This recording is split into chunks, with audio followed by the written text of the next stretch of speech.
Hi, I'm Adam Blum, founder and director of the Gay Therapy Center. There is a widespread myth that gay men don't want or can't have monogamous long-term relationships. The truth, about half of us do want them, and in our own research, about 70% of couples are in long-term monogamous relationships. I think on the coasts and in big cities, there's this belief that somehow there's something wrong with you if you want a monogamous relationship. But the truth is they're very common. Let me give you some tips if you want a monogamous relationship about how you might be able to do that a little more easily. The first tip is you do have to get good about talking about sex, and that's hard for most people. We are raised with so much shame around sexuality. So it does take some practice. To make it a little easier, you might want to talk about it with your clothes on when you're feeling more protected. You want to always do it with a spirit of fun, never criticism. The way to start is simply talking about what do you like. In the movies, sex just happens, and certainly that happens in porn. People just immediately get into sex. But in reality, it's a little more complicated. It does take conversation, so that's something to practice and get really good at.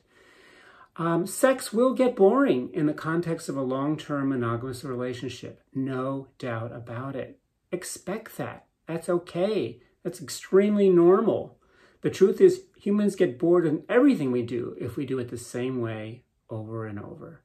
So the trick here is to spice it up, try new things, and ultimately it may mean looking at the role of fantasy. Pretending that your partner is someone else is an okay thing to do. That's the basis of fantasy. Fantasy makes what's old and tired something new and exciting and different again. Now you may think, oh, that's kind of distancing. I'm going to think about distancing. I'm going to think about something else when I'm actually with the man I love. Well, it becomes less distancing if you and your partner talk about the fact that you're going to do that. If you jointly say, hey, let's bring this element of fantasy. I'm going to pretend that you're X and you can pretend I'm Y. Then it's quite intimate. It's actually a little vulnerable. It heightens the communication between you. So it's not a bad thing to do. It's, I think, something really important if you're going to keep things pretty exciting over years and years and years and years. One reason I think many couples stop having sex after several years is those buildup of resentments. They haven't learned how to process through the small or large resentments that build up in any relationship over time. So learning that skill, which may take some reading or some couples counseling to learn how to do that, is key. Another piece is that when you find yourself really hungry for sex outside of your relationship and you want to maintain monogamy, it's a good idea to learn more about what does that mean for you. Sometimes we think, oh, we're just horny and we want to experience something new. It can be that, but quite often it's more than that. Quite often is, I'm hungry for validation. Gay men report to me that really the funnest part of sex with other people isn't the actual sex act, but is that feeling wanted, the chase. That's what's fun. So if you're looking for more validation in your life, one way to have it is with sex with others, but another way to have it, if you don't want to do that, is to build other sources of validation. Are you and your partner really good at validating each other? Such an important skill to have.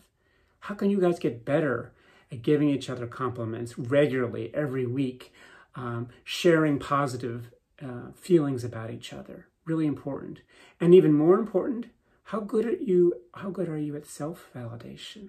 That's so key for every part of our lives. I'm always talking about that. That's where the pedal meets the metal. That's the most important thing you can do for your mental health, is get better at validating yourself, learning that self-talk to support yourself, essentially to love yourself.